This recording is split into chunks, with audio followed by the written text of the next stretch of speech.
Thank you very much. City Clerk, please call the roll. Councilmember Brightigam. Councilmember Nguyen. Here. Councilmember Tran. Here. Councilmember Muñetón. Here. Councilmember Aristegui. Here. Mayor Pro Tem Dovin. Present. Mayor Klopfenstein. Here.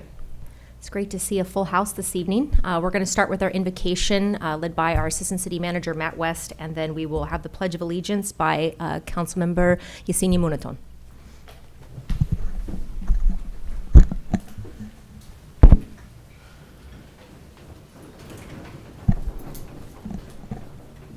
All right, please prepare yourself according to your faith. Dear Lord, as we begin, may we approach tonight's discussions with open hearts and minds. Listen actively and engage thoughtfully. Fill us with respect for one another, for the diverse voices in our community, and for the shared responsibility we all carry in making our city a better place. May our decisions be guided by wisdom, compassion, and a commitment to the well-being of all. We ask this in your name. Amen. Amen. Turn and face the flag. Ready? Begin. I pledge allegiance to the flag of the United States of America and to the republic for which it stands, one nation, under God, indivisible, with liberty and justice for all. Thank you.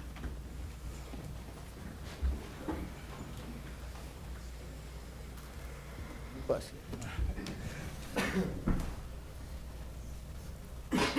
At this time, I will turn the meeting over to Chair Brightingham for the Housing Authority. Yes. Madam Clerk, can you call roll? Commissioner Aristegui. Here. Commissioner Beckles. Here. Commissioner Klopfenstein. Here. Commissioner Muñetón. Here. Commissioner Philip Nguyen. Here. Commissioner Tan Nguyen. Here. Commissioner Tran. Here. Vice Chair Dovin. Present. And Chair Brightigam. Here. Okay, we have one item for oral communications. It will be a joint item. Chair Brightigam, if we could open or call for oral communications. Sure. Good idea. Is there anyone here who would be like to address the Housing Authority? Okay. Seeing none, we will close oral communications. And this time we will move. This is going to be a joint action item held concurrently with the Garden Grove City Council. And do we have a presentation? Yes, this evening we have one item for consideration, an approval of a preliminary award letter between the City of Garden Grove, the Garden Grove Housing Authority, Domus Development LLC, and Korean Community Services, Inc. And Timothy Throne is here to provide that report.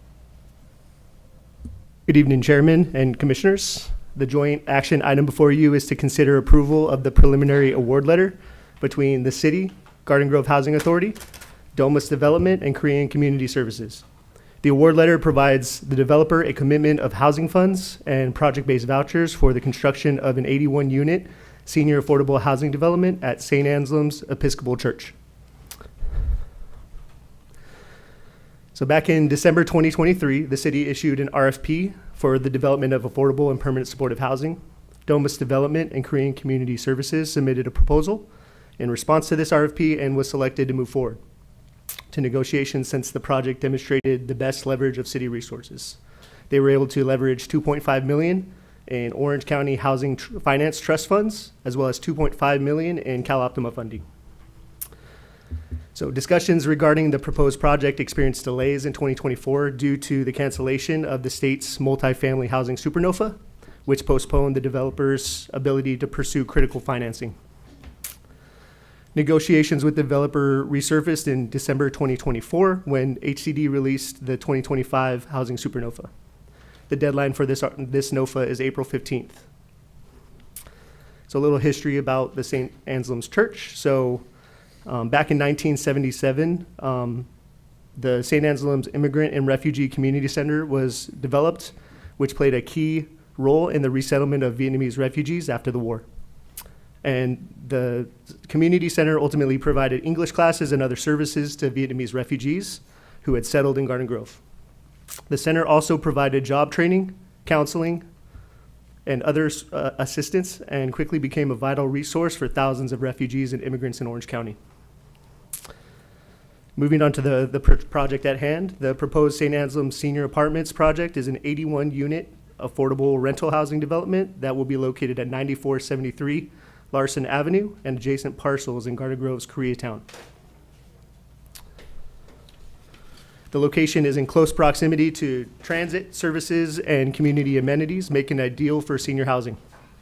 The project will be a 100% senior project with a combination of affordable and permanent supportive housing units, including 21 units dedicated to chronically homeless seniors, as well as 59 units for income qualified seniors and 1 manager's unit. The housing unit mix will be 31 studios, 37 one-bedrooms, and 13 two-bedroom units, which includes that manager's unit. Project includes 63,750 square feet of residential and amenity space, 5,000 square feet of interior community areas, including a health and wellness clinic, and 13,000 feet of open space. On-site amenities and services include case management, medical and mental health care, substance use disorder treatment, life skills training, and recreational programming. The development will be subject to a 55-year affordability covenant, ensuring long-term affordable housing to seniors at extremely low and very low income levels. To facilitate the project's financing and development, the city and Garden Grove Housing Authority are recommending a commitment up to $2 million in permanent local housing allocation funds, otherwise known as PLHA, and 21 project-based vouchers. The award is contingent on meeting certain funding and programmatic milestones, which include subsidy layering review and environmental review under NEPA.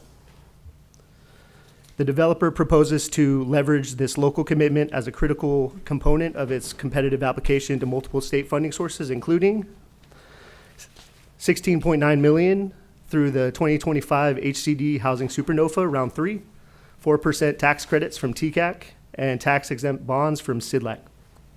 The 21 project-based units are designated as PSH units, restricted to extremely low seniors at 30% AMI, and priority will be given to individuals who are chronically homeless and eligible under the Mental Health Services Act. The remaining 59 units will be affordable to very low income seniors at 40 and 50% AMI. Additionally, the developer will implement a reasonable referral and preference plan for the affordable units in the project, including cooperation with the county in its implementation of the coordinated entry system in the following order of preferences. So persons exiting the Central Cities Navigation Center will be number 1 priority. Former or current recipients of Garden Grove's tenant-based rental assistance program. Persons who were previously displaced in Garden Grove. Persons on the Garden Grove Housing Authority waiting list. Persons who live or work in Garden Grove. Other persons with ties to Garden Grove who qualify as seniors. And other persons without ties to Garden Grove who qualify as senior. The project also takes advantage of by right approval under state supportive housing laws and is not subject to CEQA per Government Code 65651.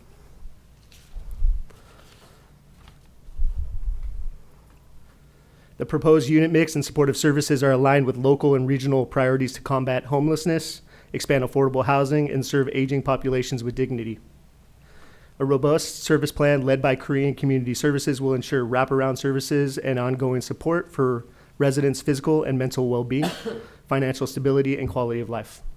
Approval of the award letter positions the city and the Housing Authority to execute an affordable housing agreement upon successful award of outstanding funding and enables the developer to proceed with next steps, including finalizing project design, securing additional funding, and preparing for construction. Finally, the approval of this award letter includes a Garden Grove loan up to $2 million sourced through PLHA funds, 21 project-based vouchers, and these funds are available presently, and this award letter will commit and encumber such funds pursuant to applicable laws and regulations. It's recommended that City Council and Housing Authority approve the award letter and authorize the Authority Director to make minor modifications as needed and sign the award letter on behalf of the City and Housing Authority. And authorize the Authority Director on behalf of the City and the Housing Authority to execute the Affordable Housing Agreement and related documents, including all exhibits, instruments, implementing agreements, assignment agreements, and to make minor modifications as needed. I'd like to now show just a quick video of the project that was prepared by the developer highlighting the proposed project.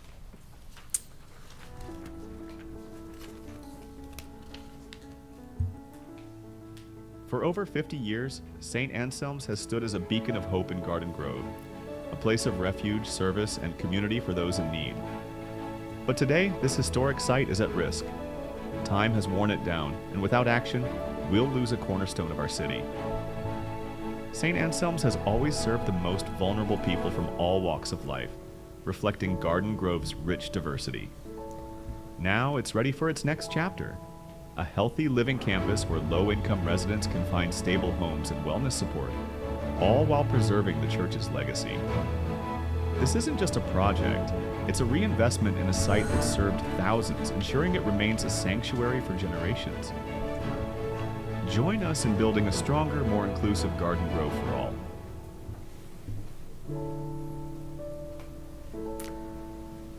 Okay, now that concludes my presentation, and I'd like to invite the development team up to the dais just to introduce themselves and be available to answer any of your questions.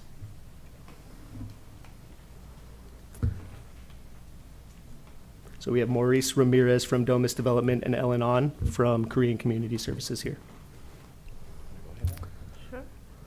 Good evening, honorable council members. I'm the executive director of KCS, Korean Community Services. We're also known as KCS Health Center, a local community health clinic with sites in Orange County. I am here to answer any questions you may have regarding the supportive services. Good evening, Mayor and council members. My name is Maurice Ramirez. I'm the developer, Domus Development. We're a statewide developer of affordable housing. We develop everywhere in California. We are blessed and very happy to be partnering with Korean Community Services on this development. And again, we're here just to answer any of your questions. Any questions from commissioners? Commissioner Dovin? Thank you. I do have a couple of quick questions. One is, I don't think we've seen any development plans yet. Will that be forthcoming? Do you have a timeline for when we might be able to see some? Correct. They have just been submitted to the planning department for plan check or for planning approval. Okay, so it's got to work through the plan check process and then maybe go to planning commission before Correct. it comes back to the city for a full report? Correct. Through the planning department, you'll get the full report for approval of the entitlements. Okay, I know the location of the church, but I'm not familiar with the whole lot. What is the lot square footage, and will the entire, all the buildings there now be razed and demolished in So preparation of the new buildings? Yeah, so it's kind of we're reconfiguring the lot, right? So the church is on the corner. The church will remain. It currently has a multi-purpose room that kind of is towards the back. And that part will be demolished, and parking will be provided in that area, fronting the street. The housing development will be, I guess, parallel to the church between the two streets there, and it will have its own parking on the other side of the building. So the church will still be operational? Correct. It will still have services Correct. and functional and preserved for the most part. Is there any historic preservation codes that apply to it, to the church itself? The church is not in the registry, if that's the question, but we are preserving the church as it's currently. As if it is. was in the Correct. registry. Thank Correct, you very yeah. much, yes. I would like to add, I am a member of that church. I go regularly, and Father Thomas Lee, who oversees the English, Korean, Vietnamese, and Spanish congregations, wasn't able to join us today, but we have full church buy-in. Yeah, just a comment. That's wonderful. And when we get updates later on, we may invite more members and as well as the pastor to come, and I'd love to talk to him about his vision for when this all comes together. Yeah. Thank you. Commissioner Cindy Tran. Yes, actually, this church is in my district, and I know Father Thomas Lee. I have donated some of the item there. I have been going to that church to do the Feed the Homeless every year with the youth group. We do Feed the Homeless, giving them food and give them, all kind of things. But anyway, so the project, I know that right now it's subject to the supernova approval, right? So that's one of the conditions that we have here, and that's why we don't have anything to review today.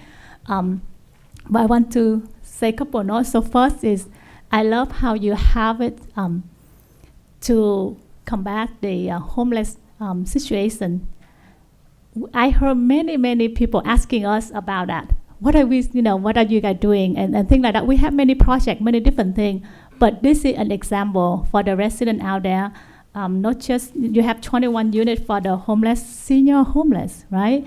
And or the very low income senior. So that's very good. I love that first item.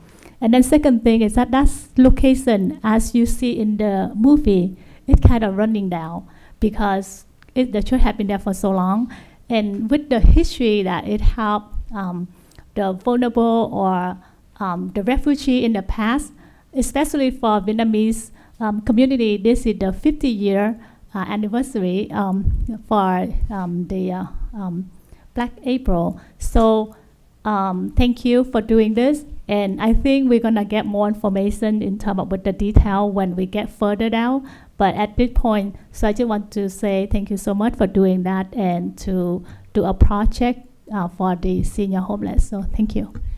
Thank you for mentioning that. I am not the developer, but we are a large Asian nonprofit here in Orange County, and it is really important to preserve the history of St. Anselm's Cultural Center that was there up until about 2005. Many refugees went through that site, and keeping that heritage alive in a nicer, newer building is really important for us as an organization.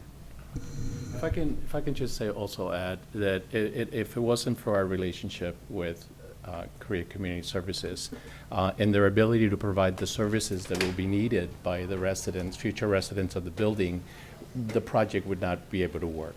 So it's a really great partnership we have with her. She says she's not the developer, but she's our co-developer.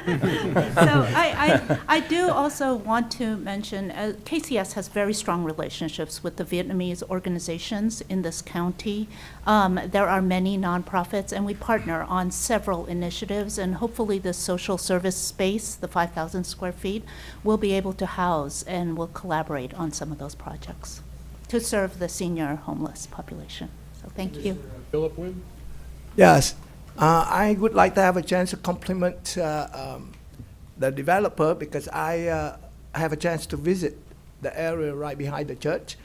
And the church is very, even it's D3, but very familiar with me because I drove by every day. And I realized, really like the church that been doing service for all the minor community and others. And the way that I visit the area where the development's doing behind the church, that was great. I really like it, and hopefully that I myself support. Thank you. Thank you so much. Thank you. Commissioner Arias-Taki? So my question is, are you guys also planning on having nutritional services available for the seniors? We're considering creating some sort of infrastructure for that, or partnering with other organizations that would provide those services? Yeah, absolutely. At our other site, because we don't have a dedicated senior site that this would provide, we're currently contracted with Meals on Wheels to provide lunch, and we are at present once a week, and we would just expand that with the county Meals on Wheels provider. So absolutely. Thank you. Well, I do have a comment first, and it's not every day we get to consider 80 or more low-income units in our city, and I'm excited. It's a good start for us to help our community out, especially those in need. I'm excited that we're targeting the seniors. I think that's wonderful for Garden Grove seniors. I did hear wraparound services, and mental health was part of those services. Could you elaborate a little bit on what services mental health related will be offered towards the? Yeah, so currently we offer, and we would refine it as the population, as we see who the residents are, but KCS currently offers psychiatry, therapy, care management, as well as other Medicaid reimbursed mental health services in our community clinic. We are also contracted with CDPH to provide an age-wise wraparound mental health program. And we're contracted with Orange County Healthcare Agency in an early intervention senior program, as well as Meals on Wheels. So we have a buffet of senior services that we would be able to tailor and see what the space can fit, depending on who the residents are. And that includes prescribing medication? Oh, yeah, we have psychiatry on staff. We currently have a mobile unit there, and we take our mobile unit there already because we occupy some space there in its present form. Well, thank you Yeah. very much. Oh, sure. Just to kind of Brown Care is probably a little different, and the need is obviously great, and so it's great to hear what you're providing. Will they be allowed to have pets in this? That, I'm not Yes. a developer. Yeah, we even have a dog run. That's great. I know a lot of seniors, their animals are very important to them, especially if they live alone, so that's great to hear. And I've had an opportunity to be on your church campus. It's very special. You can definitely feel the history and the years of service and what has been dedicated to the community. You yourself are quite a historian and provide such a depth of knowledge. You can see the passion that you have for the church, and so I feel that this project is well suited and hopefully can move forward. Thank you very much. Thank you. With that, I'll entertain a motion. I'll move it. Okay, we have a motion, we have a second. Call for the vote. I guess we're doing a roll call vote. Commissioner Aristegui. Yes. Commissioner Beckles. Commissioner Klopfenstein. Yes. Commissioner Muñetón. Yes. Commissioner Philip Nguyen. Yes. Commissioner Tan Nguyen. Yep. Commissioner Tran. Yes. Vice Chair Dovin. Aye. And Chair Brigham. Yes. Motion received, 9 yes votes. Congratulations. Thank you. you. Thanks, everybody. Thank you. Thank you. And we welcome your comments on services moving forward. Thank you. If the city council can now also take the motion and a vote, since we have the item in front of you. Okay, can we call for the vote for the city council as well? We have a motion and a second. Oh, I'm sorry. I need a motion and a second for the city council vote on this. I'll second. Yeah. Look at us. In a second, sorry. Call for the vote, please. In my district, I'm like, so. what's going on here? And it borders mine. Yes. Councilmember Brigham. Yes. Councilmember Nguyen. Yes. Councilmember Tran. Yes. Councilmember Muñetón. Yes. Councilmember Aristegui. Yes. Mayor Pro Tem Dovin. Aye. And Mayor Klopfenstein. Yes. Motion received, 7 yes votes. Now we're back to the Housing Authority. Do we have any matters for chair? Matters from commissioners? No. Seeing none, we will adjourn and go back to the council. Sorry. Let me help you out here. All right. We'll move on to presentations. And we do have one this evening, Community Spotlight in recognition of the Santiago High School boys basketball team for winning the CIF championship. And yeah. Fantastic victory. And our Assistant City Manager, Matt West, will read the Community Spotlight. All right, tonight, the Garden Grove City Council is pleased to recognize Santiago High School boys basketball team for winning the CIF Southern Section Division IV AA championship. This time, I'd like to invite all of the high school boys basketball team and coaches Matt Morehouse, Jeff Fensickle, Isaiah Morehouse, and Jeffrey Gomez. Please come forward up to the front.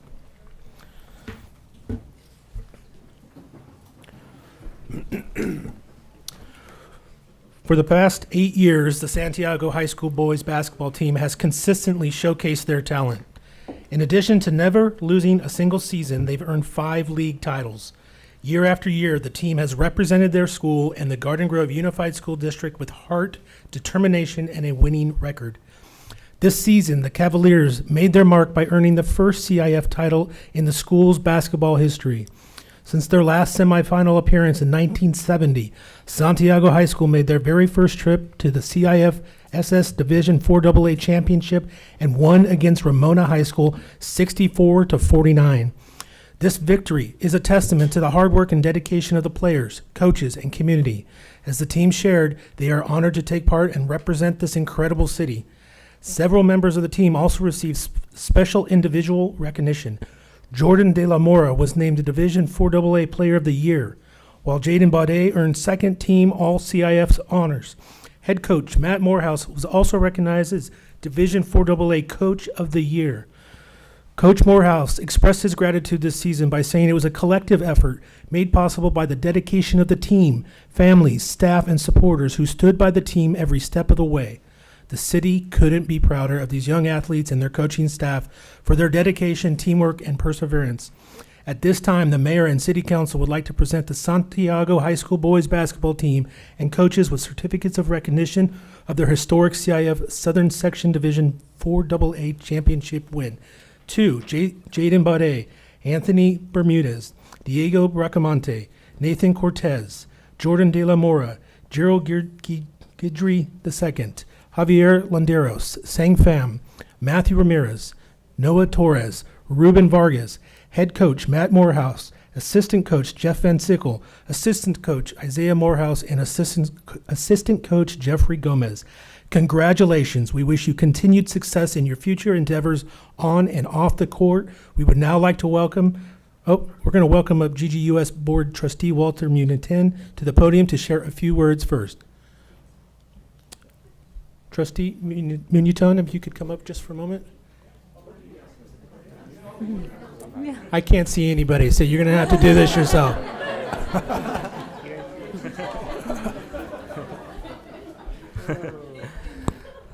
Good evening.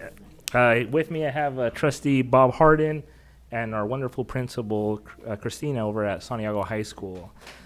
Good evening, honorable council members, honorable mayor, staff, and community members. Walter Muñetón again, serving as the trustee for the Garden Grove Unified School District. Both as a proud graduate of Santiago and a Board of Education member, it's my honor to present to you the Santiago High School basketball team as we celebrate their historic season and their first ever CIF championship.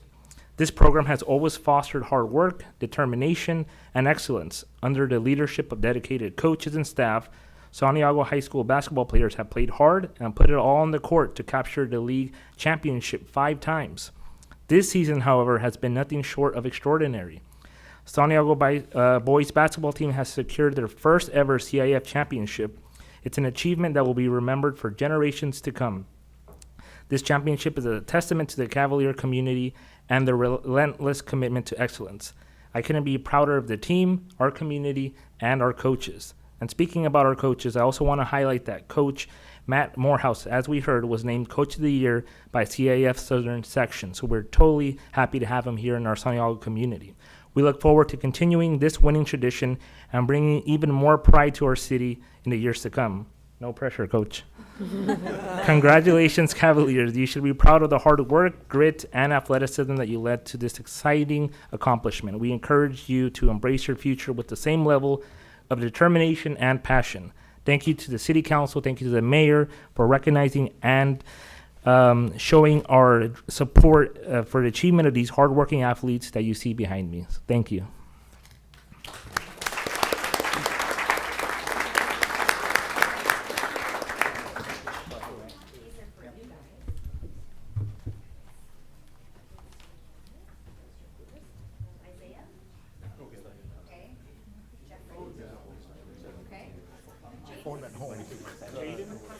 Too busy.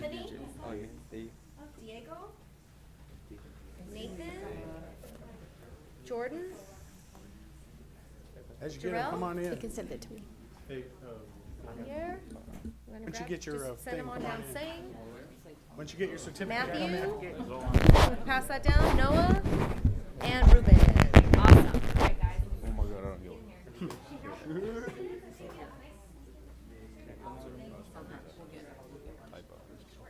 It's gonna get dwarfed over there, Stephanie.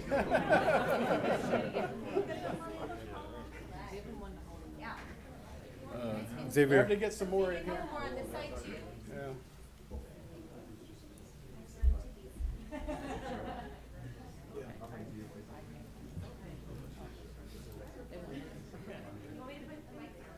Normally we say let the short people in front, but we don't have that issue here. 1, 2, 3.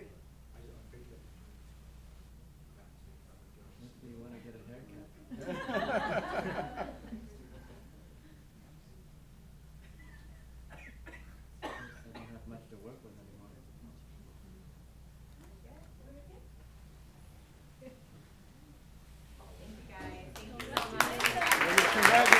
guys. Awesome job. Hey, how many juniors? How many juniors? We got 1, 2, 3. All right. Expecting miracles next year.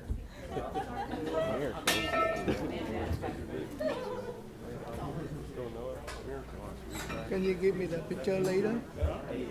Yeah, sure. Yeah. I forgot my phone today. You leave it at home? Yeah. Yeah, there's like a little lip that goes into it right there, yeah. Thank you. Thanks, man.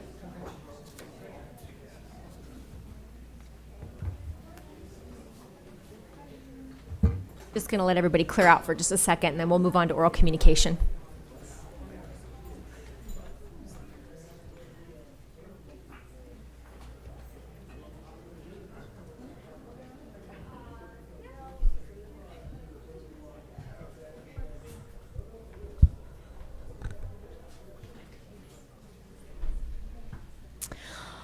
All right, oral communication. I have several pink cards. We will start with Devin Marsh.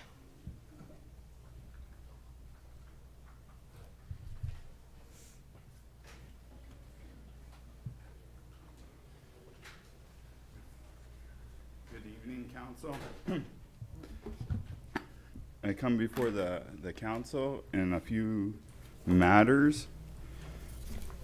And one of the matters is Building and Safety Department, especially Rita Kramer. She has been harassing me on several occasions and my family. We have tried to negotiate with her, help her, work with her on clearing up some citation matters. We've recently gone to court over the matter. And for example, one of the things in court, I announced to the judge of a shed that is alleged in the 5-foot violation. And it has electrical. And I stated to the judge states to Rita Kramer, if all the electrical is removed, it's under 120 square feet and is within the 5-foot setbacks under section 105.2 building code, it's allowed to be permitted without a permit. And I go, will that satisfy the city? She goes, no, I want it removed. Completely straight out. Showing unwillingness to work with residents or homeowners on issues for building and safety. She has also further presented to the courts false documents, and I'm more than happy to share those with anyone in the court. I left my email on the card. And the false documents states under 105, Building Code 105.2, says under 120 square foot, you don't need a permit. But yet Rita Kramer took it upon herself to do EDGE, which is a surge engine. I'm a senior estimator, so I know construction. I know that there's Google Earth, Roofer, Eagle View, GISs, and Los Angeles has the best GIS. It's almost accurate as hell, you know, because I use it quite a bit. And she assumed the square foot, and she's coming after us on a citation. How do you force a citation on guessing? Because these GISs, all these information data systems, come from a satellite that view down on the Earth. Some are accurate, some aren't, depending on where the satellite is located. You know, they came in on an unsigned search warrant, forced their way into my property, threw me against the wall, and didn't even take proper measurements. And Jack Tran was a city inspector for the location, and a number of times he was looking over the fence. I let him know the fence is 2 foot on my property, and that is as building code, because building code says you can build it 2 foot on your property, and I know this for a fact because my grandfather built it, and my mother, you know, told me because she had to lay the bricks for this stupid thing, and she said they built it 2 foot on our property so that way we wouldn't upset the neighbors because there was some confrontation with the neighbors. There still Sir, I'm is. sorry, your time is up. Okay. Thank you. I thought I had, oh, wow. It's 3 minutes, yeah. Wow, damn. Sorry. I'm sorry. It goes but by fast. Thank you for letting me speak. Thank you, yeah. Okay. Next up, we have Raquel Soto.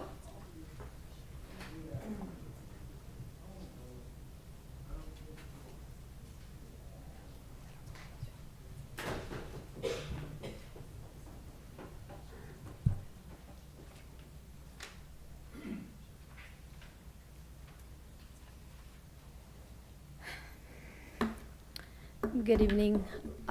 My property, I'm a business owner and manager for residential property located at 11851 Gilbert and 11811 Gilbert.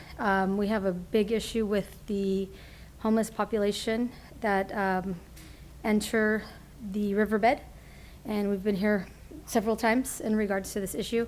The issue continues. We try to call the police do not get there in time, and the police will not service the area because it is a sheriff's jurisdiction, and we just need some help. We need some direction as to how to handle this. I have video of the amount of homeless people that are in or out daily now.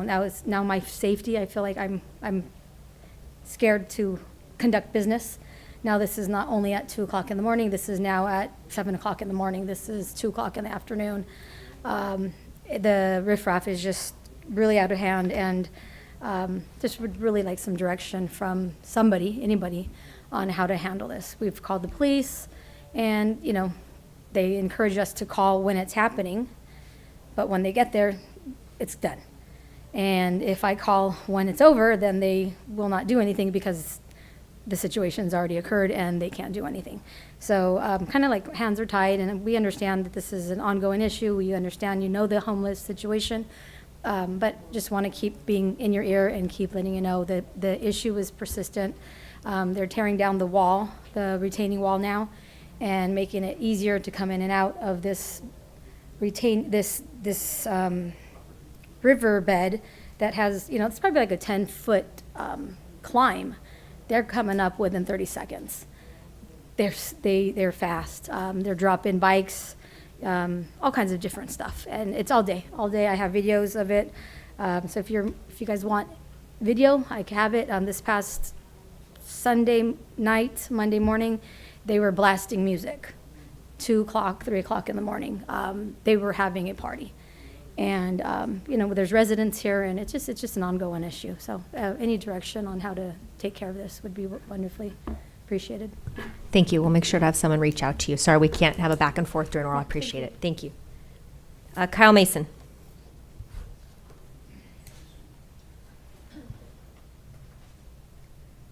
Good evening. I'm Kyle Mason. You guys pretty much know who I am.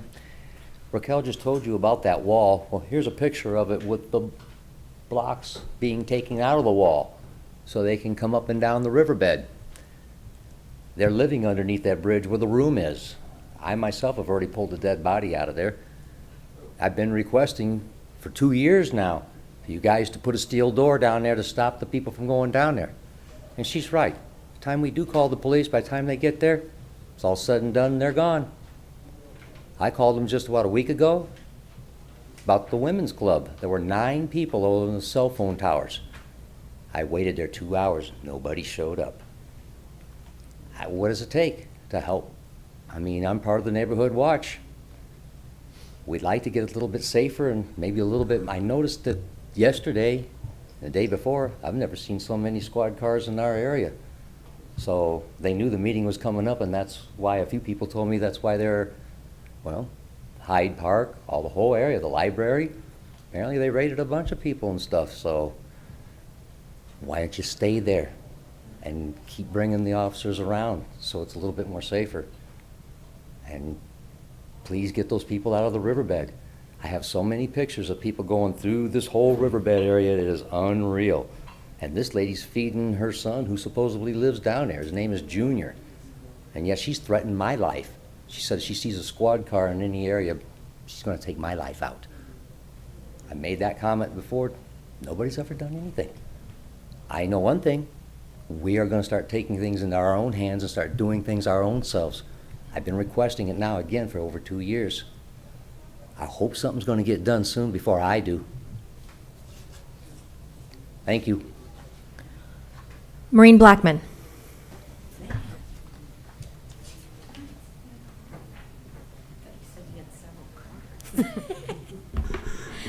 Hello, Mayor.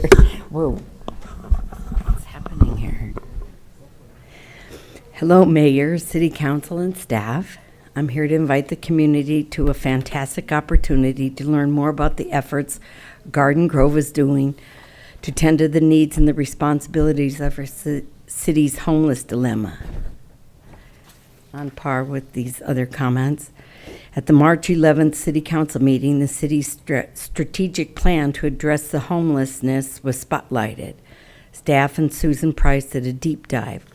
The Garden Grove Neighborhood Association thought that the presentation was valuable, and we wanted to expand on the information and bring it to the people. Our goal is to showcase the good, the bad, and even the ugly. In other words, where we've been, where we are, and where we're going.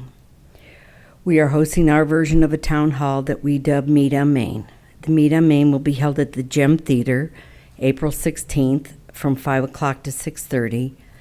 You can visit the Garden Grove Neighborhood Association's Facebook page for more details. Refreshments will be served and quite possibly a little entertainment. This is a chance to end the rumors and get the facts with some fun along the way. Thank you, City Manager Lisa Kim, for helping book our guests and her willingness to understand the needs of our residents on this issue. Thank you to Damian Lorton from the Gem for his openness to host this event. I learned this week that Damian is a 12th generation Californian, besides being extremely talented and generous. See you next Wednesday. I have some flyers outside. Thank you. Thank you. I have several other pink cards, but they are in connection with the public hearing items, so I will wait to pull those at that time. So for now, we will recess to successor agency.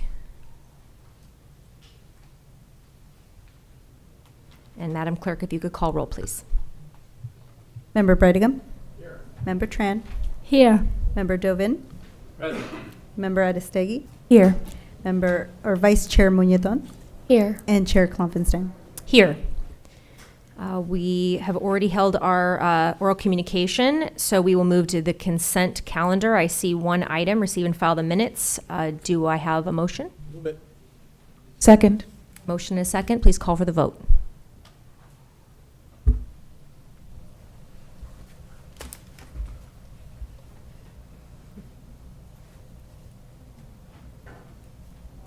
Motion received, 7 yes votes. Any matters from successor agency members? All right, seeing none, we will adjourn at this time and head back to our city council meeting.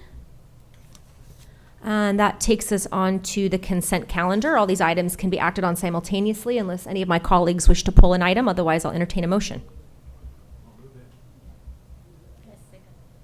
Motion and a second. Call for the vote.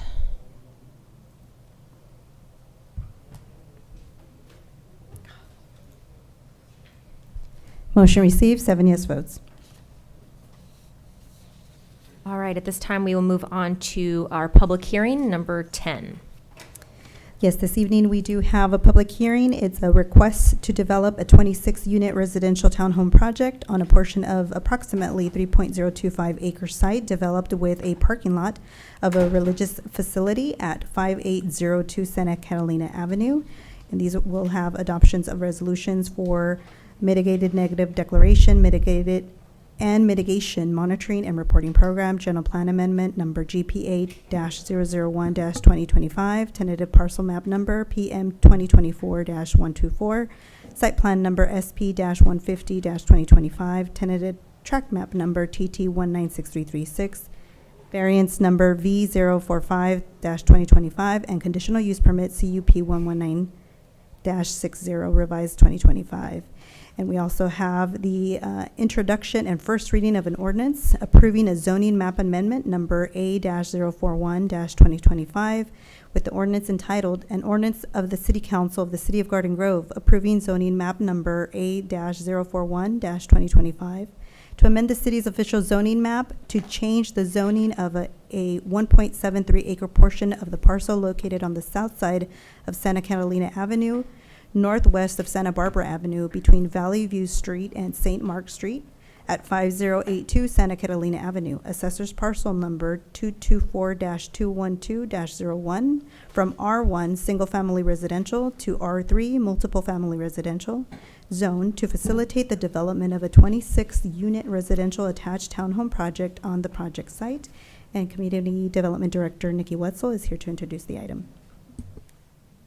Thank you, Liz. Madam Mayor, members of the City Council, the presentation tonight will be brought to you by Monica Rodriguez. She is a senior planner in the Planning Division.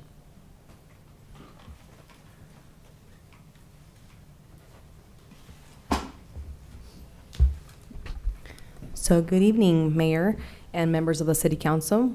For your consideration is a recommendation from the Planning Commission requesting the City Council to approve the land use actions necessary to facilitate the development of a 26-unit residential townhome project on a portion of an approximately 3.025 acre site developed with the religious facility and parking lot located at 5802 Santa Catalina Avenue.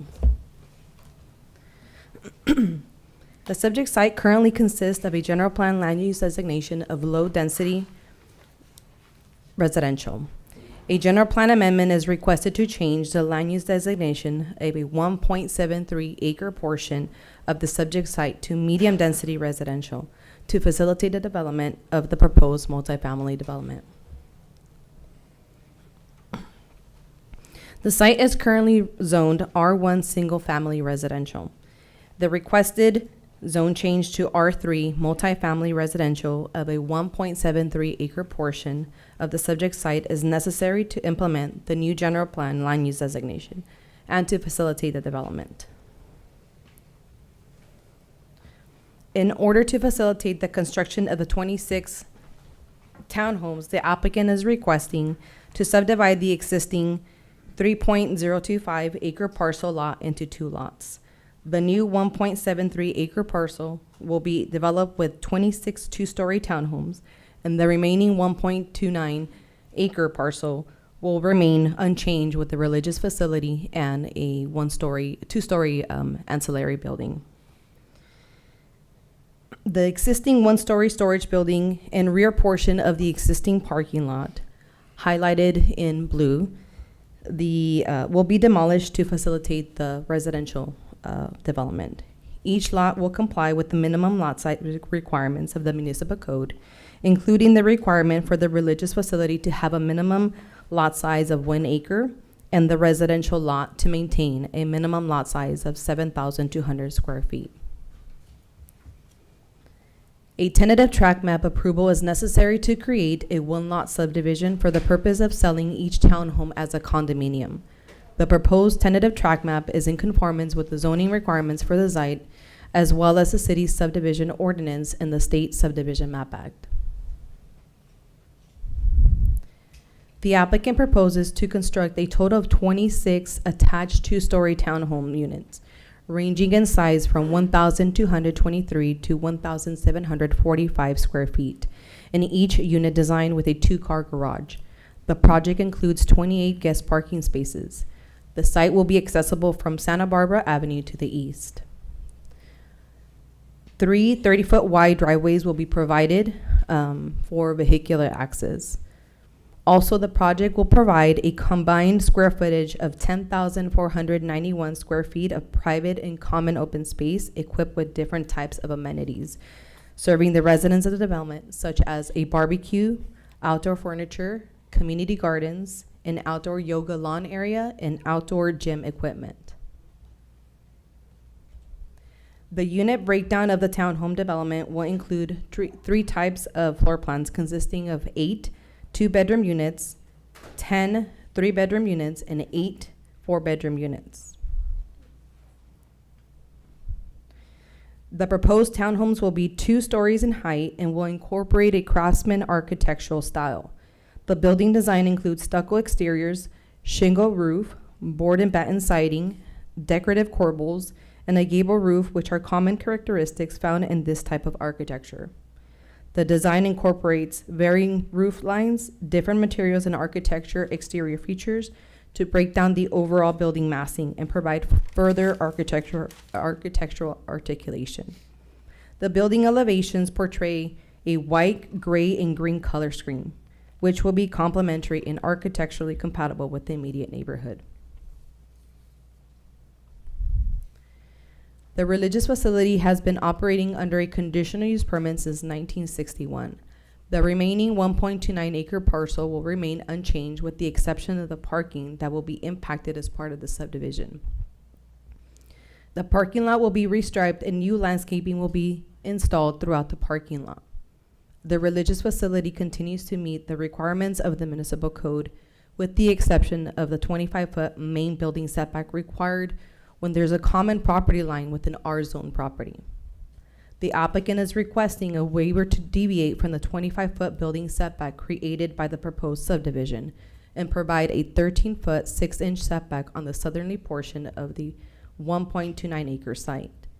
The existing layout of the assembly building includes a sanctuary, storage rooms, restrooms, and offices. While the building will maintain a reduced setback to the newly created residential lot, the sanctuary portion of the building will be approximately 25 feet from the proposed residential project and will be buffered by administrative offices. In addition, no expansions to the existing sanctuary is being proposed. Therefore, a waiver of this standard is justified and the townhome project resident will not be adversely impacted. The conditional use permit for the church will be revised to include current standards of conditions of approval. The city, through an environmental consultant, has prepared an initial study report and mitigated negative declaration to analyze the environmental impacts of the project. The initial study mitigated negative declaration concluded that the proposed project will have no or less than significant impact on the relevant environmental factors, provided specified mitigation measures are incorporated. These mitigation measures are included in the mitigation monitoring and reporting program, and the applicant will be required to implement the required mitigation measures and provide updates to the city until completion of the project. The city did receive a public comment in the form of a letter, which was provided to the council for their consideration. Mitigation measures related to dust and noise have been included as a condition of approval. In addition, the project as proposed, will not impact the existing wood fence located on the southerly portion of the property. A block wall is proposed abutting the wood fence.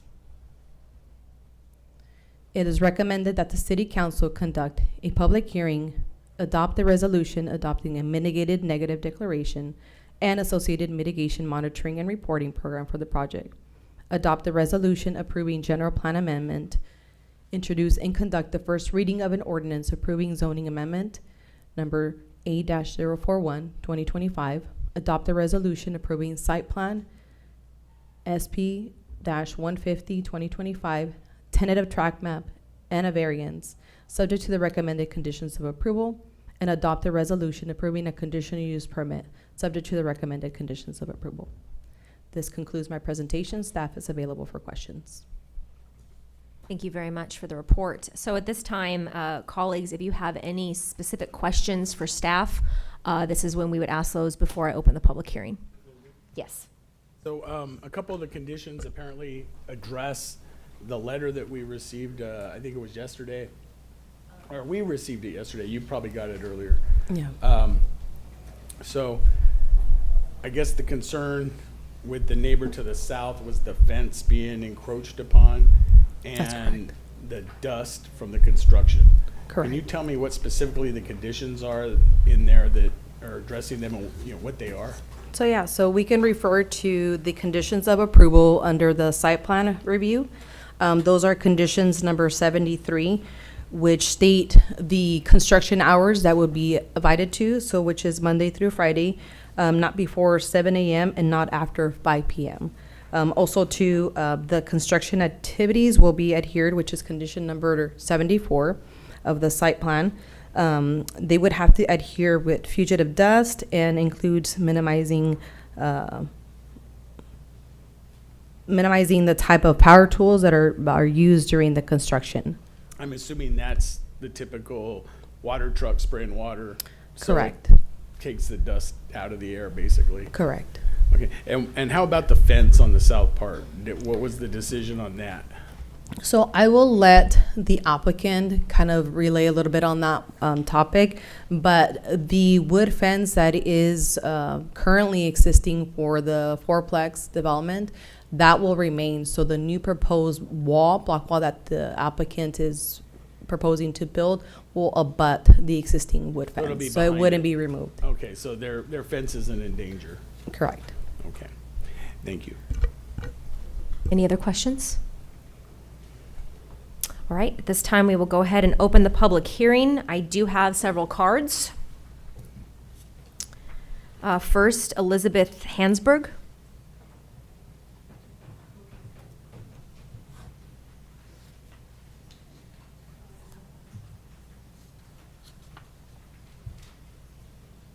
Hi, good evening, Mayor and members of the City Council. My name is Elizabeth Hansberg. I represent People for Housing Orange County. We're an advocacy group for affordable and workforce and first-time homebuyer housing. And I'm here to urge you to move this project forward. As you know, we have a housing shortage.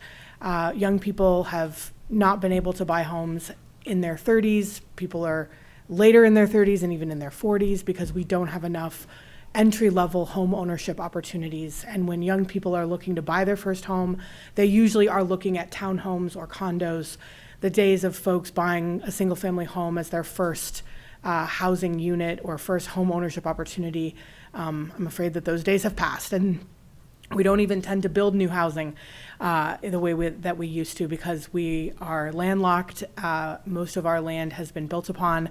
And so this type of project, which provides that first-time home buyer opportunity in an infill setting in an existing community with infrastructure already in place like transit and community amenities like grocery stores and schools, this is the type of housing that we need to keep our residents, to keep our young people so that we don't end up losing our population to Texas. And this type of housing is actually so important that this type of project is the type that will be exempted under AB 609. If you haven't heard about this law, the state is moving to try to make sure that we can produce this type of infill, missing middle housing to fill the gap that is existing between what I like to call Harry and Harriet homeowner, our boomer neighbors who already have purchased their homes, and our young people who are coming up and want to stay and raise their families. And so this type of housing is exactly what we're looking for. I wish we had 36 or 46 of them, but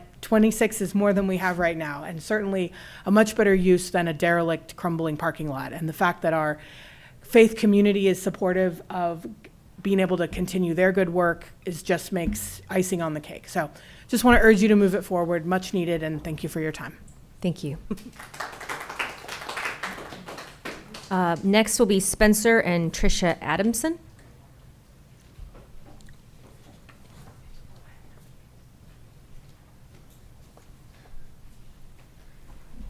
Good evening, honorable members of the City Council. This should be pretty easy.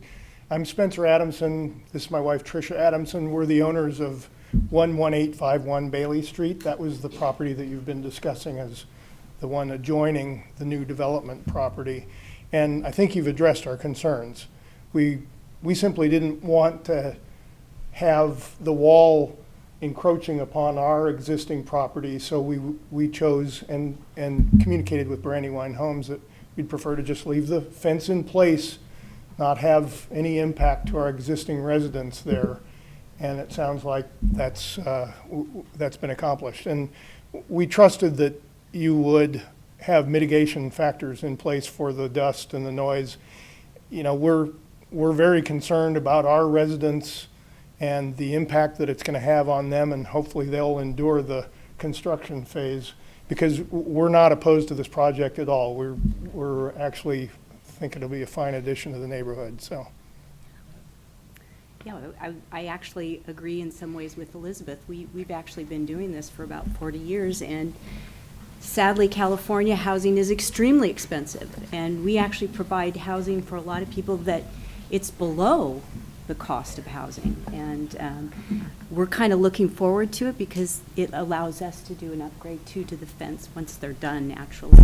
But I think it would be really nice. By the way, our residents have been there for almost 6 years and totally thrilled. So I think it's going to work around.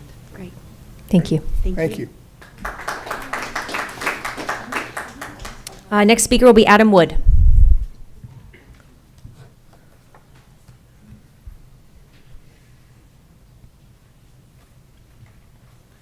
Evening, Mayor, Council, and staff. Adam Wood with the Building Industry Association. Thanks for the opportunity to comment tonight. Just echo a lot of what's already being said. It's an exciting project. This is a classic definition of a win-win. We're seeing a underutilized parking lot converted into much-needed housing. We've seen projects like this move forward in jurisdictions all over Orange County, particularly with religious facilities. This one's exciting because you get to preserve the existing use and you get to add the housing. It's a completely additive project, so it is, again, a true win-win story here, which is something you should be very excited about, very proud about, and something you should share with other cities sort of as an example of how you can do it right. So looking forward to seeing this project move forward, and thanks for the opportunity. Thank you. Is there anyone else wishing to speak on this public hearing item this evening that hasn't done so yet? This is your opportunity to come. Yes, sir.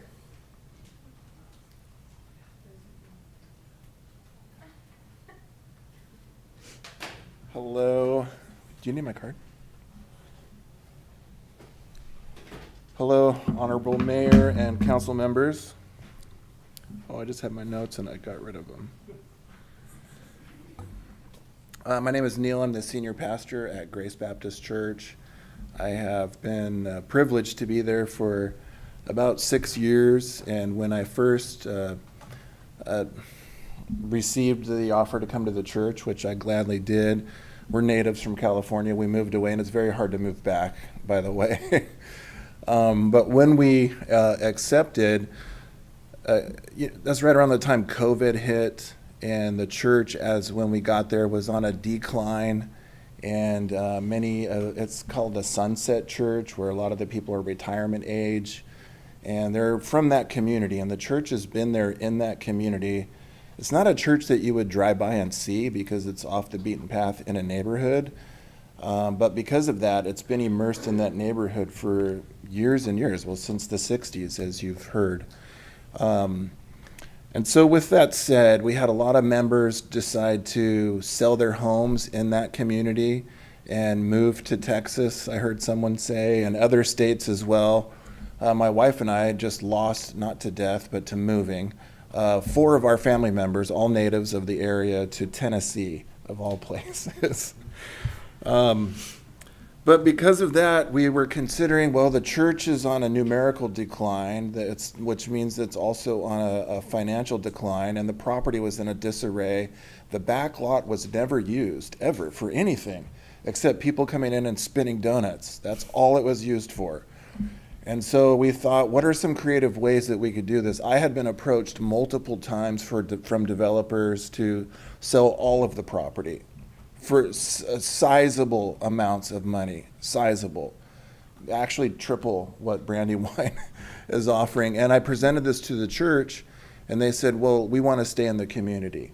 We don't want to sell everything. We want to stay in the community. Much like the Presbyterian church earlier, we had those sort of opportunities and opportunities as well. And I'm really glad of doing what they're doing. I also work in the healthcare industry as well, doing psychotherapy. But I'm glad that we're able to stay and to serve the community. And I love working with Brandywine. They've been absolutely easy to work with. And I think this project's going to be good for the community as well as the church. From the funds that we'll get from the sale of the property, we will take our church from a Model T era to a Tesla era, hopefully. It's dilapidated. It needs help. And with that, we hope to bring in new families and continue to grow and to serve the community. So thank you for your time and attention to this matter. Thank you. All right, last call for comments. All right, we will go ahead and close the public hearing at this time. And council members, we can have some discussion. Anybody have any comments? I've actually a question for staff. And it goes to the, initially there was some pushback with some of the community. And occasionally people that weren't at those meetings to get educated will come forward and they have the same question. So for the purposes of that, transparency and putting it out on the television so people see this and they understand the process. I personally think this is an awesome project, fits the community. It's not even gated. It just fits right in with the, but with that being said, had the church decided to sell it to a developer who wanted full concessions, low income, no parking, how many units could they have put on that property? I mean, if they wanted to develop the property at its max density, which is 32 units per acre, you would be looking at 55 units. Okay, 55. Or, yes, but if they were to request a density bonus, then they can ask for waivers, concessions on open space, reduce parking ratios, and they can build, 100% affordable if they were to utilize a whole property. And they can build upwards and they of can over build 100 units. More than, yeah. Yeah. They can build And no a good parking. amount. And very limited parking. So the church, in my opinion, is looking out for the neighborhood. Correct. This is a fully parked project. And technically, per code, they can go up to 3 stories, but they decided to keep it at 2. Right, to fit in with the community. Mhm. So Correct. I think it's a blessing that the church is going that extra mile for the community. They could have made a lot more money on this property. And I think once the public hears what could have happened, they're really thinking, okay, 26 units that's fully parked is not such a bad thing, especially on a lot. I'm going to have to find somewhere else to go do my donuts. But It was you. But with that being said, I'm really happy that, I've seen the diagrams and what the project's going to look like. It looks great. That lot has just been an eyesore for decades. And over 50 years it's been, and it gets, the weeds grow and it's not I think it just gets used as a cut through by people to cut over to the, jump that little fence. And so with that being said, I'm very supportive of this. I think the community overall is now too, once they've been educated to all the issues and all the things. And I don't think I heard anybody speak out. Even the one letter that we got that was seemingly to be against the project, the owners came out and they said, no, we're not against it. So I think it's got community support. Brandywine has been an awesome developer. They got an awesome history with the city of Garden Grove going back many decades, and some of the best developments in our city are Brandywine projects. So with that being said, I'd be happy to make the motion. I'll hold on to that motion. We have a few more comments. Councilwoman? So when we had that, this project went to the planning commission, I actually was there. And so I saw people came and have the concern. And a lot of time for our council member, we vote for a project, something like this, changing the zone, have more houses that we, get requirement that we have to do. And a lot of time people are not happy with it. But then at the same time, we want to see the city to be modernized and, things like that. I'm very happy and glad that a lot of people came here and said positive, and also the homeowner too, the next door.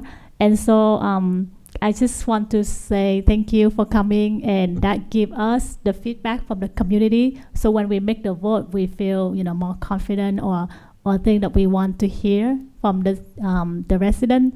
So thank you for being here to give us that feedback. Thank you. Yes. First, I want to compliment George, because I don't think he caught on to the wonderful double entendre that he said. It is a blessing that the church is on board with this. But I wish the kids were still here so they could hear us having this conversation. But I think it's we have so many conversations about housing. We talk about affordable housing, permanent supportive housing. building high density in apartments. But I commend the folks here of the church for really thinking about the community and the developers as well, for taking into consideration the personality of the neighborhood.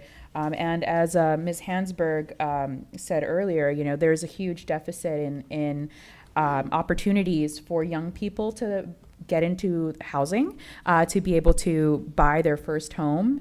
And I think that it's important for us, when we think about housing, that we also consider those first-time home buyers and allowing young people to have the opportunity to enter into home ownership. And this is exactly the type of project that would create those opportunities. And hopefully we have folks in the community that take this on once it's fully completed and developed.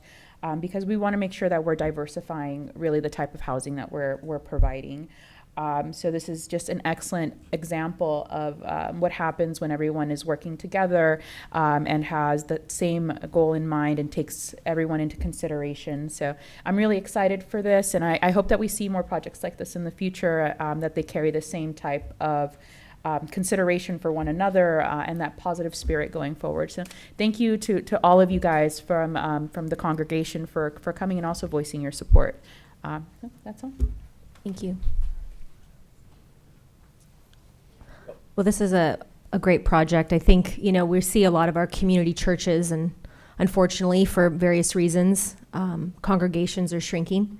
And so these churches have to look at the size and scope of their properties and figure out what's best suited to keep the doors open. And thankfully, a lot of these churches are willing to look for creative solutions so that they can keep their congregations flourishing on whatever level that is. It's important to our community to have our neighborhood churches. We don't want to lose that. And I think this is a project that is community minded. I also appreciate the community engagement and involvement. Whether you were for or against this project, it's good to have these discussions. Through those processes, we learn and are better educated coming out from them. And so I think this is always a positive process. Brandywine has put together a conservative project, something that fits the community, and I think will be and service the community well moving into the future. It's great to see people out here from the congregation, the community, caring about your neighborhood. So thank you very much. I need a second.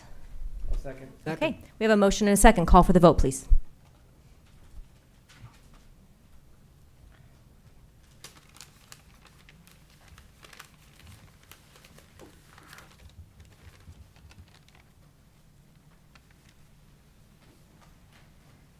Motion received, 7 yes votes. Congratulations.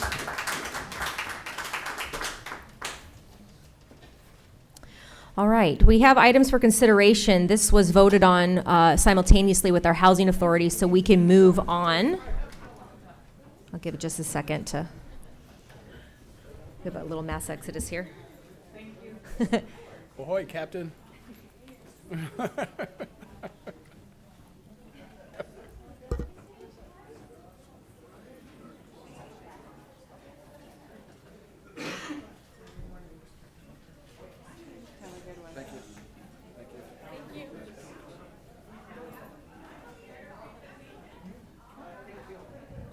Man, it's always good. You too. You all did a great job. Then slow down. But you did good. It was clear. And then we can continue.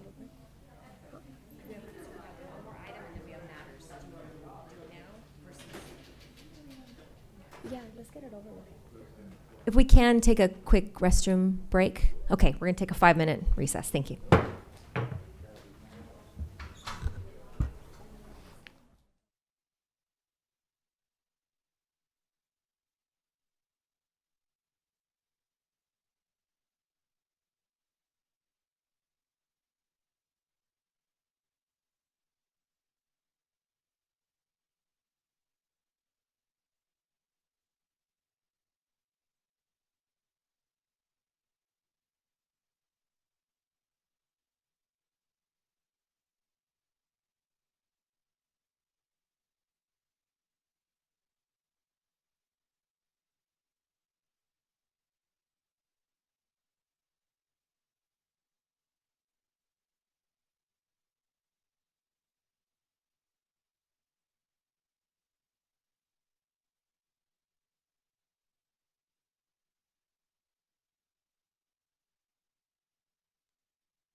Let me change it back. You can hit it harder if you want. All right, we will reconvene. We have item 12, an ordinance. Yes, this evening, item 12 is the second reading and adoption of ordinance 2963 entitled An Ordinance of the City Council of the City of Garden Grove, amending section 14.20020 of chapter 14.20, title 14 of the Garden Grove Municipal Code pertaining to the cross-connection control program. Do we have a staff report, or can I? All right, just a- I'll entertain a motion unless there's any questions or. Well, just for clarification for this, I think anybody watching this show won't know what a cross-connection control program is, so can we at least get that definition so the public would know what we're talking about when we vote on this? Sure. Okay, so really quickly, we currently have an ordinance that requires connections to potable water to have this cross-connection control. And basically it's a valve that prevents water that's being served into a building from going back into the potable water system. So it's basically a valve. And that valve, there was a prior state regulation that regulated, the size and the type of valve that would be installed for different types of buildings. Obviously, if you have a high-rise, it's a different valve, a much larger valve than a single-family home. And those standards, the state upgraded and adopted new regulations. In the past, those regulations were part of the county Department of Health Services, and now the State Water Board has taken over and adopted their own guidelines. And all we're doing in our ordinance is removing the reference to the Department of Health Services and adding the State Water Resources Control Board Drinking Water Division as the agency that adopts those guidelines. And rather than, and also we specifically identify the guideline that new construction and rehabilitation construction needs to comply with. We follow the cross-connection control policy handbook that is adopted by the State Water Resources Control Board. So that's what we're doing. We're updating our municipal code to refer to the latest guidelines by the state for these types of potable water connections. I appreciate that. And basically, they're just the valves that keep you from contaminating our water supply. Correct. So. That's good nutshelling there. Yeah, I Appreciate think that. that's good for the public to at least know what we're talking about, because they're gonna see this and go, what are they talking about? So, anyway, I'll move it. Second. We have a motion and a second. Call for the vote, please.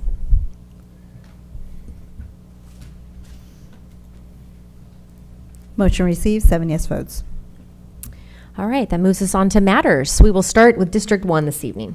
Sure. The first thing, I think I'd like to get an update on the Gilbert Flood Control Channel. What's going on?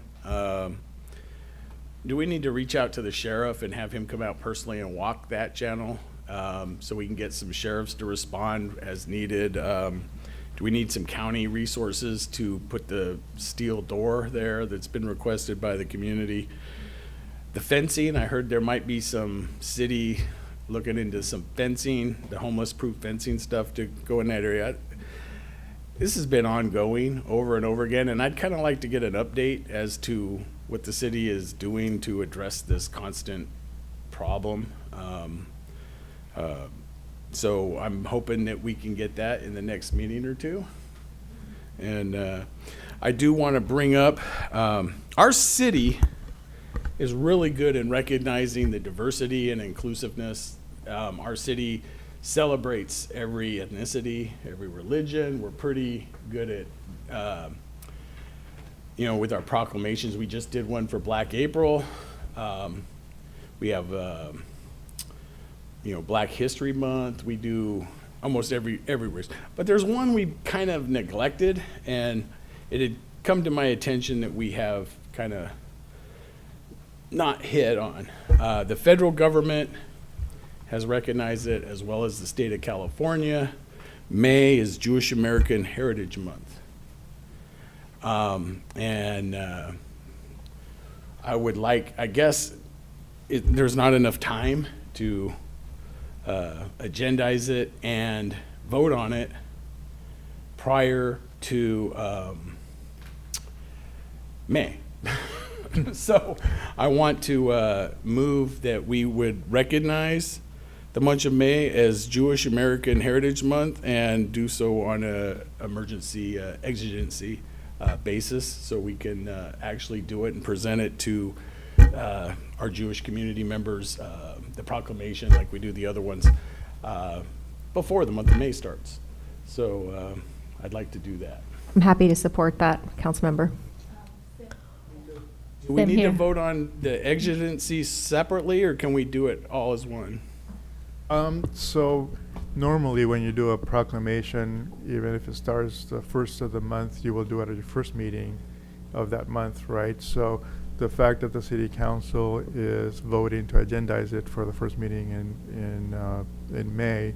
No, we need to do it before May. So we usually do it before the month. That way they Because you can- want it on the first meeting in May, is that Right. correct? Well, the first meeting in May would be like the 7th or 8th, I believe. It's already into the month before we could do it. So I'd like to do it concurrently with the state of California's recognition and the federal government's in May. So we'd have to, I think, vote on it and That would be next meeting, right? at the next Yeah, meeting. Right, so just to, yes, so we don't need an exigency, we just need a motion to agendize it at your next meeting. But then we can present it at that And meeting present it too? at that meeting too. Okay. I think yes. we've done that then. We have Yes. a motion and a second. Okay. Yes. All right. And So that no way, it'll exigency come back needed. as an action item, yes. As long as you guys are all good with that. I Do don't we wanna- have, is everyone in favor of that? Okay. Okay, then that's my motion. And I guess you're the second. Very good. And Thank you, Councilmember. Is that all for your, do you have any other comments under Well, matters? do we need to vote on it? Do we have to do Yes. that, or do we Yes. just, No, everybody go- kind of gave a no, thumbs up, let's- or do we, does it let's- have to be a Yes, formal Let's vote? go Roll ahead call and vote vote. on it, Okay. just so that we can follow. So we have a motion and a second. Let's call for the vote on that. Councilmember Brightingham. Yes. Councilmember Nguyen. Yes. Councilmember Tran. Yes. Councilmember Muñetón. Yes. Councilmember Aristegui. Yes. Mayor Pro Tem Dovin. Aye. And Mayor Klopfenstein. Yes. Motion received, 7 yes votes. Very good. Thank you. Councilmember Nguyen. Yes. To respond to the homeless issue, which is generally everywhere, but to me, I'm more concerned on Chapman and Gilbert, Riverbed area. I've been there, studied the area, talked to the resident, and observed. And I did have a plan that I presented to the public work manager that we would like to put fence and especially gate on all the access area where they cannot hide. So, and I concur with Councilman George that of course if we can get the sheriff, the Orange County can get involved, coming by and definitely help us. So the plan I trust is in evaluation, and hopefully we can proceed it. Okay, and also I have a very interesting with Orange County Fire Authority overview and Garden Grove Police Department overview. And thanks to Chief Corey and Chief El Farah with a great presentation.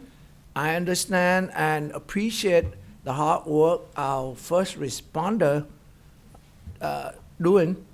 Especially I myself have good experience on this issue, and I got very, very fast response from OCFA and Grand Grove Police Department.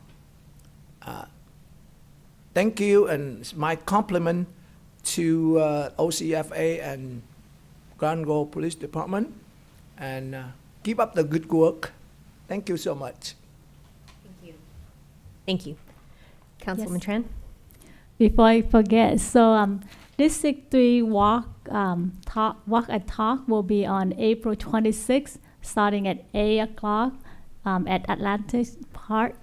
So for the resident out there, this is the opportunity for you to come and meet with our staff, department head, city manager, mayor, police chief, and of course myself. So not just having the conversation and bring up your issue. I would like to actually, this is kind of follow the footsteps of Council Member Jasenia Munaton, that one of the event I saw how you have students to follow you. So I would love to have the opportunity to, from this walk and talk, maybe for a student or for someone to be my shadow, seeing what council member have to do or meeting and things like that. So we'll see how that go, but that's the invitation to our residents, especially the resident in District 3. So please come and meet our staff on April 26th, 8 a.m. starting at Atlantic Park. And then we were just gonna walk around there, have a good exercise in the morning and meet our staff. So I have a couple items. First one, I want to say thanks to Captain Dalton, our staff, and whoever that involved in this. There are 3 different issues that happened in District 3 for the last council meeting, so like 2 weeks ago. First one is this is the issue for a business owner at Bosa and Busar that have transient or some people that just come and smash the window, etc. So our police were called. They came and they talked to the business owner, show them how to improve the security, and they have more extra patrol in that area, and also just come back and reach out to the business owner again. So the feedback now is that the business owner very happy and pleased with the work that our police did and also our staff did. So thank you so much for doing that. The second issue is, I think I brought this up at the last meeting about cat issue. You probably would not be happy when someone else from somewhere come to your house, feed the stray cats, and make a mess there. So this is kind of very unusual. The individual would have a rental car and go to that house and feed the cat. And so the resident brought up this issue a couple of times, and they said it happened for many months. Right now it's still an ongoing issue. So just want to let the resident out there know that our city code enforcement and animal service are working together. So hopefully we will come to address this issue shortly. And the last one is relate to another code enforcement where that there's a big van that parking on the street, and residents were not happy and think that there's some code violation, but it turned out to be the van park legally, have the permit and follow all the requirement of the city. And also the van also belonged to a resident right there. So just for the resident out there, if you have a concern and issue relate to this topic, just so that our staff and our police, our code enforcement have their eyes on that. But at the present, there's nothing they can do because that's just legally part. Next one, well, this one relates to the topic that Council Member Birigam mentioned earlier. I met the I guess individual or the leader from the Jewish community, and also I met another residency is a social service director for one of the healthcare in our city, and this is related to the homeless issue. But so just met with the Jew and had great conversation in the case that you mentioned about the Jewish proclamation. Then I kind of support that. And next item is about the Gilbert project that you mentioned earlier, Councilmember Philip Nguyen. So because that corner is right at District 2 and District 3, so I did talk to Council Member Nguyen that we're probably gonna try to do something, just kind of bring awareness to people. And so maybe just a day that we could walk, and so the people, the issue that our residents face, and maybe work with our police, and so hopefully maybe do some cleanup and make people pay more attention to that area, and hopefully there will be some progress or some improvement in that area. Next item is the Garden Grove High School district, state of district. Many of our council members came, our mayor was there. It was amazing to see all the accomplishment that our students have in Garden Grove, city as a whole. But also I got a chance to meet with the students from Chu High School, Bosa Grande, and also La Quinta. They were very excited that they said that if the city have some opportunity, they would love to volunteer and support the cheer team and the sport team there. So I told them that, I will reach out to our staff and we'll see what we can do to help them to support with our activity here. And next item is the King Hong, Vietnamese people, we say Vu Hồng Vương. So anyway, they have the commemorate.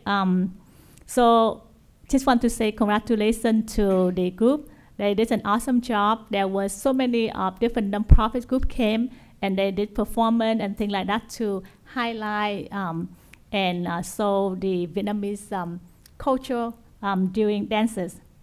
Last but not least, this one relates to a mock interview. So I was invited to support Garden Grove Unified District CTE mock interview for several high schools around here. I came, there were many of the volunteers. I met our council member, a former council member, John O'Neill there. And so it was very nice to see him.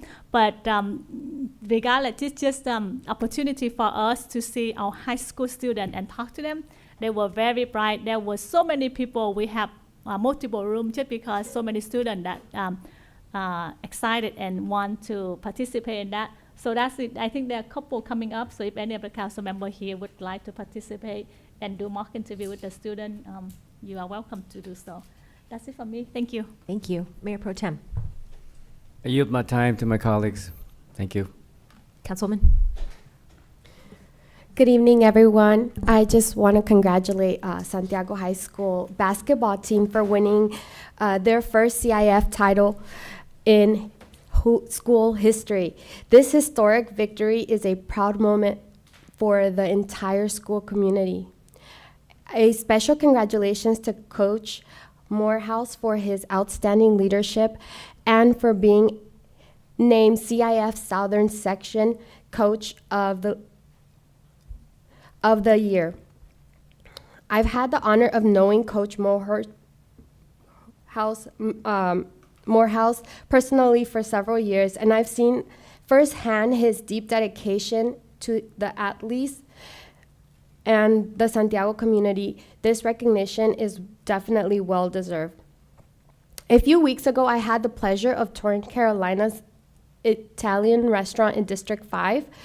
The warm atmosphere and excellent service left a lasting impression. I'd like to extend a special thanks to Tim, the owner, for his hospitality and for constantly being a valued member of our community. His dedication to both the restaurant and supporting local GGUSD schools and PTA is truly appreciated. Carolina's continues to be an asset to our community, and I look forward to seeing their continued success. I recently had the opportunity to tour our new geropsych unit at Garden Grove Hospital during the ribbon cutting ceremony hosted by the Chamber of Commerce along with our fellow council members and mayor. The unit is a much needed resources for our community, offering specialized care for older adults facing mental health challenges. It was impressive to see the state of arts facility and dedication of staff. This new addition will make a significant impact in the quality of care available to our seniors, and I am excited to see how it benefits our community. I also had the privilege of attending the Garden Grove Unified School District State of the District Dinner. It was a wonderful evening to celebrate the achievement of our schools and educators, while also discussing the district's goals for the future. It was particularly impressive to hear that GGUSD had 10 schools selected as distinguished schools, the most of any district in Orange County. This is a testament to the hard work and dedication of our educators and students. I also loved hearing from my own District 5's Crosby Elementary School as they performed their version of Waka Waka. Such a lovely performance. Additionally, the mariachi group from Rancho High School added a beautiful cultural touch to the evening. Overall, it was a night to remember for all of those in attendance. Yesterday, I received an insightful overview of the Orange County Fire Authority from Division Chief Craig Covey. During our meeting, Chief provided a comprehensive look of OCFA's operation response strategies and the community outreach efforts. It was a valuable session and helped me gain a deeper understanding of the challenges and priorities facing our local fire services. I'm grateful for the work that OCFA does to ensure the safety of our community. And I appreciate Chief Covey for his time and dedication to keeping us informed.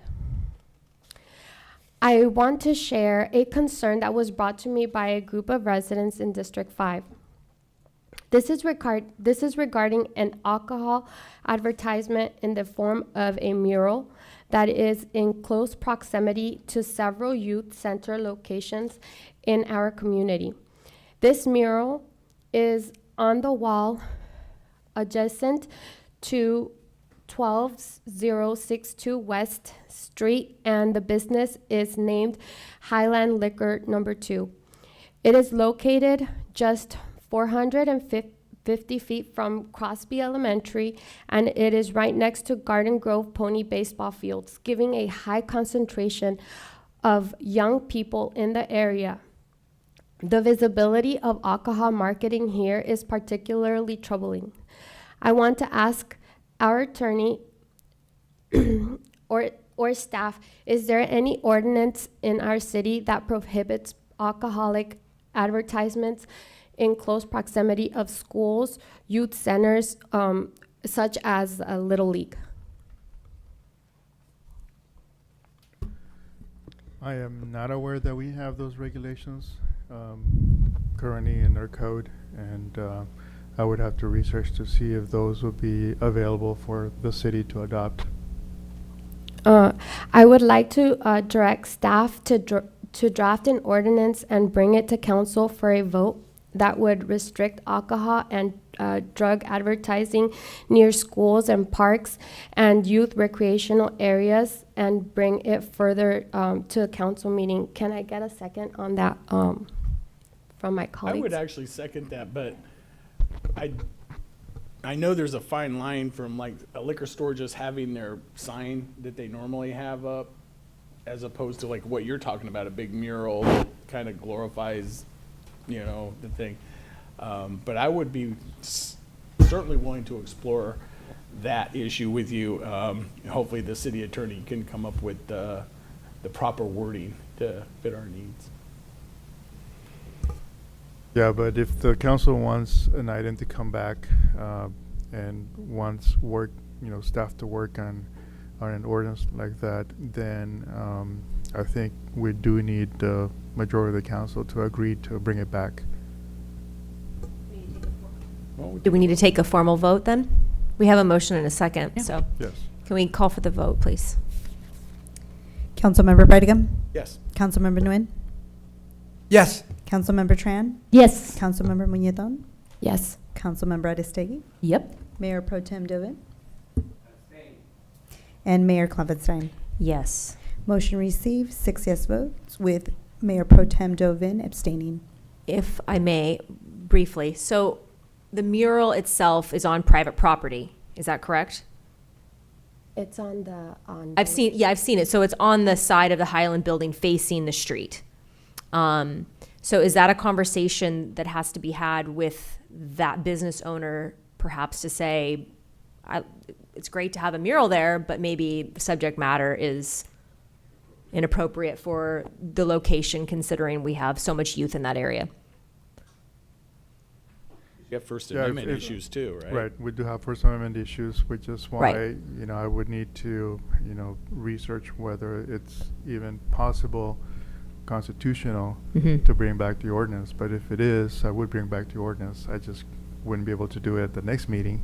It's gonna take some time. But I do need a little bit of time to be able to do that research and then put together the ordinance to bring back to you. Understood. Okay.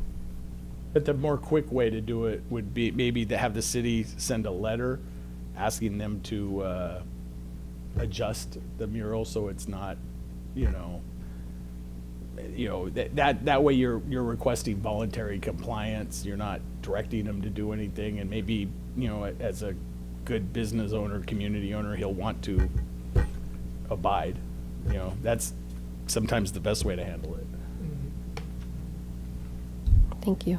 And thank you for your support, those of you that voted for it. Our youth deserve a safe and supportive environment, and reducing their exposure to alcohol marketing is the key step towards that goal.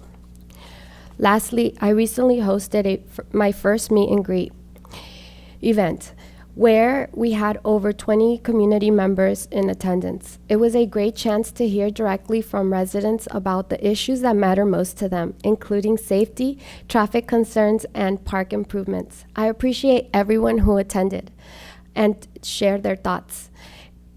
The word has been spreading as individuals who were unable to attend have reached out to express their interest in future events. My next meet and greet will be on Saturday, May 17th in the Chapman West area of District 5. Please mark your calendars. More information to come. Thank you, everyone.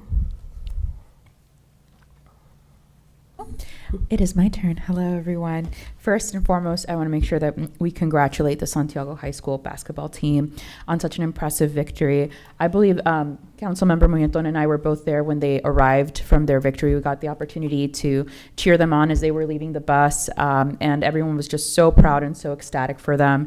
They've really gone above and beyond as a team, and it really is one of those things that uplifts the entire school community and the neighboring community as well. It's such a thing of pride to, as fellow Cavaliers, be able to honor our student Cavs in accomplishing such a great feat. So congratulations to all of the students, to Coach Morehouse, and all of Santiago High School, because what an epic win.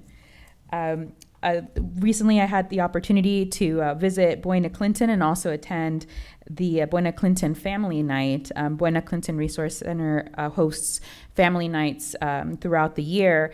And this month it was Easter themed. So we had an Easter bunny out there. There was a scavenger, little scavenger hunt with little QR codes at all of the different booths. So families had to go and, visit all the booths with all the different resources. And there was Santa Ana College and CalOptima.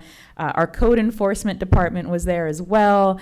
So we had a really good opportunity to connect folks from the community to different resources and have fun while they do it. Bracken's Kitchen was there also offering delicious hot meals. Their pasta was spectacular. I'm really looking forward to the upcoming family nights with Buena Clinton. It was really a wonderful event. So I commend all of the folks from Yolanda and Gabby and all the wonderful parents that volunteer, because it was really glad that they are opening this new unit to provide a very much needed service.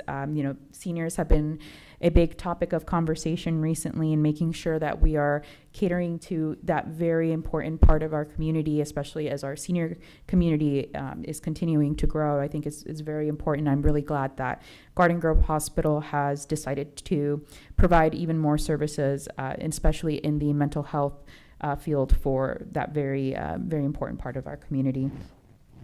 I also have the wonderful opportunity as a member of the Orange County Vector and Mosquito Control Board to recently attend their trustee field day, where we had the chance to visit several locations in Orange County and see what the Orange County Vector and Mosquito Control Board does out in the field. And, you know, a lot of us know that now the temperatures are rising, it means that we're going to get mosquitoes.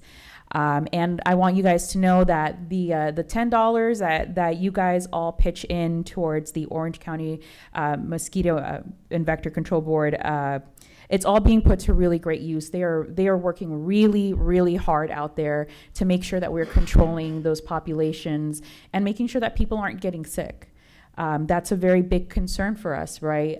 We're all used to seeing those signs in our neighborhoods around this time of year where they tell us about the different things that they're doing around our neighborhood, and also warning us about different diseases that are transmitted through the mosquitoes. So big reminder to folks to always be on the lookout for stagnant and standing water. We've got to do our part to mitigate the continued growth of mosquito populations, but know that our investments into that type of programming are being put to great use. They have found very many innovative ways to tackle these issues in ways that also are healthy and safe to us as residents. In the way that they're tackling the control of mosquito larvae out there. I'm just so impressed by their drone operations, their on the ground operations, their aquatic operations. Sometimes they have to get out on a boat, and it's good to see all of the little traps that they have and how innovative and resourceful they are with the limited resources that they're given to tackle such a huge and growing problem for us as the summer months are approaching. So that was wonderful. I'm always happy to talk to you guys about mosquitoes. I also had the wonderful honor of representing the city of Garden Grove at Congressman Derek Tran's ribbon cutting.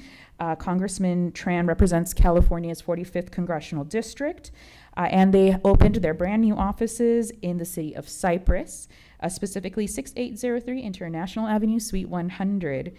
I want to make sure that we all know where our congressman is located, and also we know how to reach out to our congressman, because there are so many things that we as your city council can help you with here at the local level.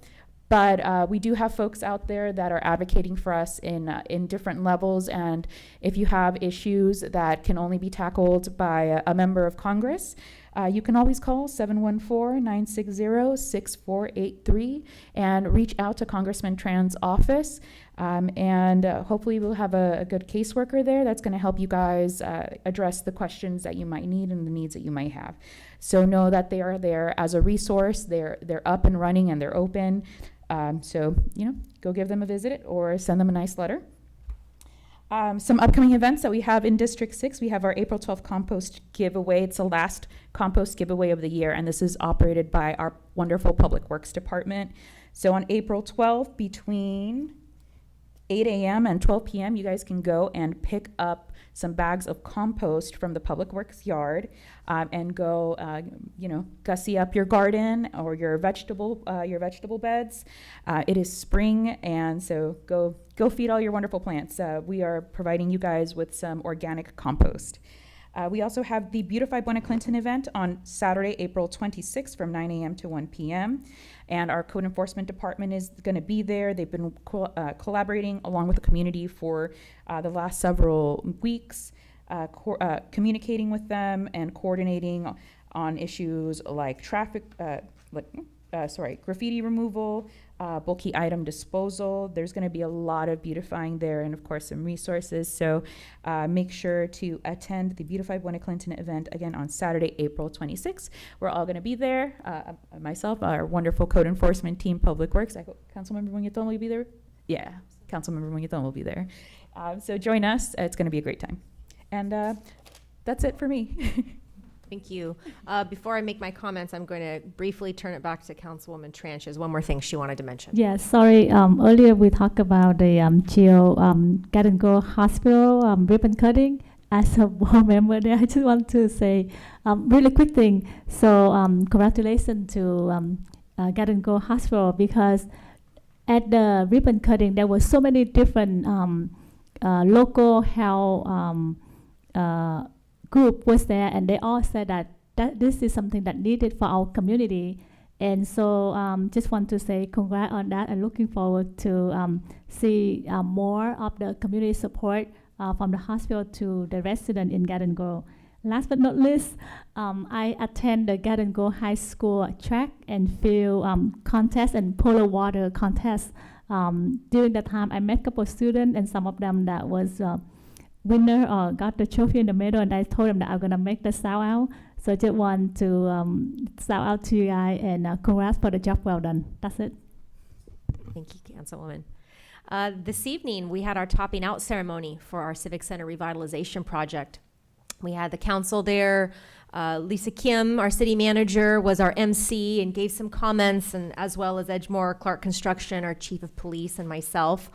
This is really a historic and monumental moment for this project. Topping out basically means that we're near completion of our structural framework, and we've hit the highest point of our construction for this particular phase and part of the police station build. Soon we'll be moving on to our parking structure, and then with the completion of this project, a beautiful new green space and park. So it's wonderful for all of us to be together to celebrate this moment. And then we were able to go kind of deeper into the project and sign a wall to kind of commemorate this moment, this topping out moment. So that was also very special, and just was a very nice evening to be able to celebrate all that's been accomplished in such a short period of time. What, in 18 months? Pretty amazing. So congratulations again to all involved. I think it's truly an opportunity to showcase what it means when all the different parts of a team come together and really have that shared vision and goal. So I think we can be an example to other communities and cities and other areas of what can happen when everybody's in synergy with one another. So thank you for that. On April 2nd, it was World Autism Awareness Day, and that's a community that I think deserves to be highlighted and acknowledged. I know we have made mention and highlighted this in the past. I think we've even brought a proclamation forward at a council meeting, so hopefully we can check and see if that's something we can bring forward, even if it's after the fact, just to acknowledge that community. I think is important to do. I know that we have Ruby Garcia with her and Andy and Aiden Safety Group and other organizations that truly make meaningful work and an impact for the autism spectrum community. So just want to make sure we highlight that.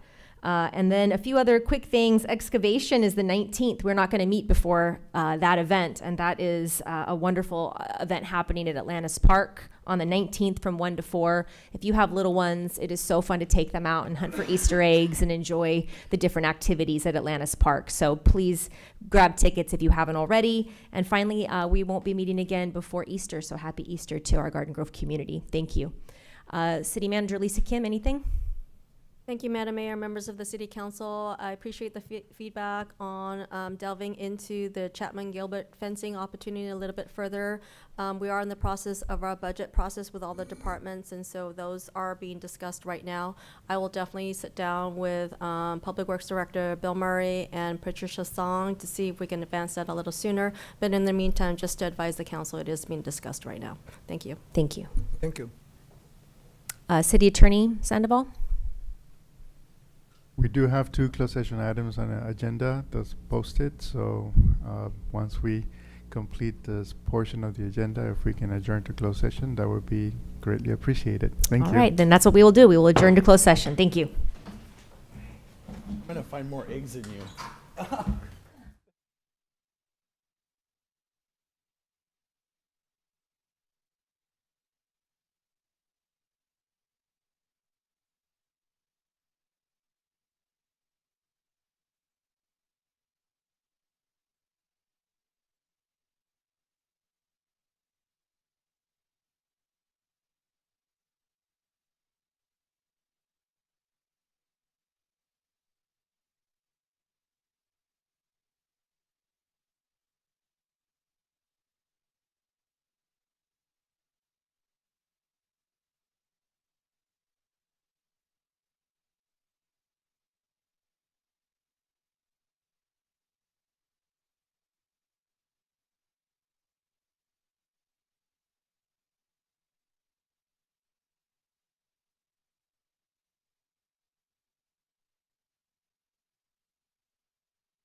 Hey, buddy, before you go, I think it's time we had the talk. I thought we already did that. Naturally, you're gonna want to take things pretty fast, but you gotta slow down so you don't get hurt. Okay. And of course, only let one person ride at a time. What? Hey, the more people you pile on, the more likely someone's gonna get injured. Oh! Not to mention all the cars and pedestrians. How? What? Dad, what? What are you talking about? E-bikes. What did you think I was talking about? E-bike safety. Oh. I know what you're talking about. Dad, please. I was a little bit nervous about how to approach this.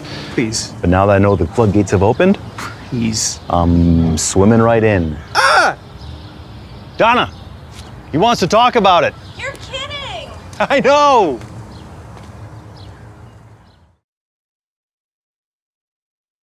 We're here because we've all been hurt. He wanted to go too fast. She always put her friends first. They just couldn't pay attention. But what if things were different?